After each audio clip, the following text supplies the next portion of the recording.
The first quarter's over. What are your second quarter goals?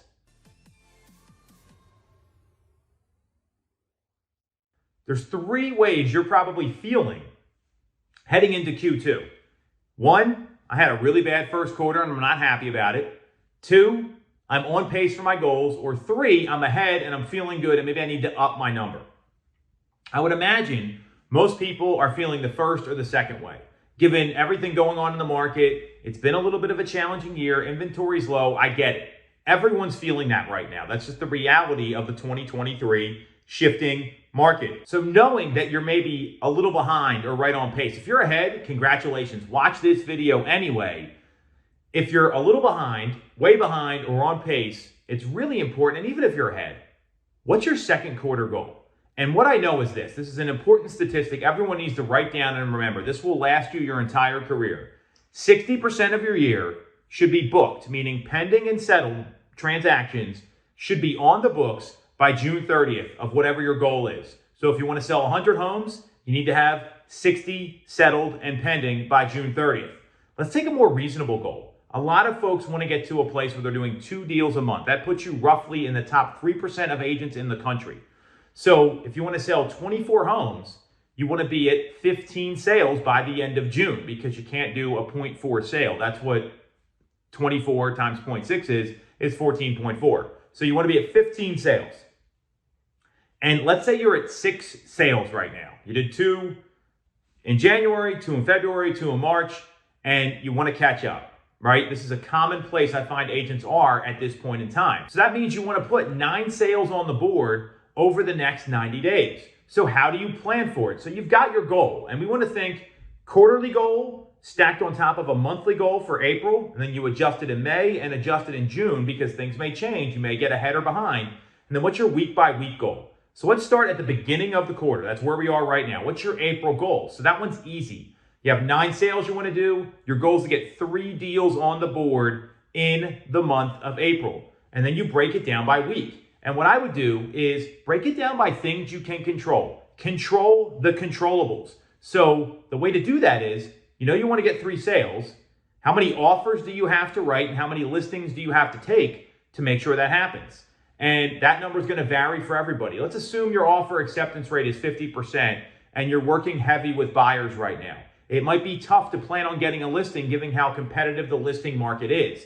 So assuming you're not going to get a listing. If you are, that's going to change things. Let's say you're not, right? And you're working heavy with buyers right now. A lot of folks are in this position. That means you got to write 6 offers to get 3 accepted. So you got to write 6 offers. So that's kind of lead indicator number 1. That's your first KPI. How do I write 6 offers? How many homes do I need to show to write an offer? Brian Blount, our killer sales manager, knows that every 6 homes he shows, he's writing an offer. So to write 6 offers, he's got to show 36 homes during the month of April. So now we've got that indicator. How many homes do I have to show? How many offers am I going to write? How many new people does he need to meet to be able to show 36 homes? And for him, that might be 7 or 8 people. It might be 9 people. We'd have to look at his numbers. You get the idea here. The more you track, the better you're going to be able to forecast your activities that you can control. So let's assume that he's got to meet 9 new people to get to the 3 sales and to get to 6 offers written. Because not everyone's going to write an offer. Not everyone's going to move through the funnel as quickly. That's just the reality of sales. So let's assume he's got to meet 9 new people to be able to get to those 36 showings to get to the 6 offers written based on his numbers that he tracks because he tracks everything. So in order to meet 9 new people, how many conversations does he need to have? And my view is that the number that we see trending right now is 15 to 20 conversations will lead to an appointment. So let's say it's 20. Let's put it on the high end. So that means he's got to have 20 conversations for every appointment that he sets. Now, here's the number I didn't cover. Not every appointment's going to show up. So if you want to meet 9 new people, you might have to set 15 or 20 appointments. Let's assume it's a 50% show rate. And to make the numbers easy, because I'm doing all this in my head, let's say he's got to set 20 appointments. And he's at 15 or 20 conversations per appointment. Let's take the number 20. That means he's got to talk to 400 people during the month of April. 400 real estate conversations divided by 20 work days get you to 20 conversations a day. It's that simple. 20 people a day gets him to 20 appointments set, gets him to 9 appointments that happen with new people, first-time meetings, gets him to showing 36 homes for the month, gets him to write 6 offers, gets him to get 3 deals.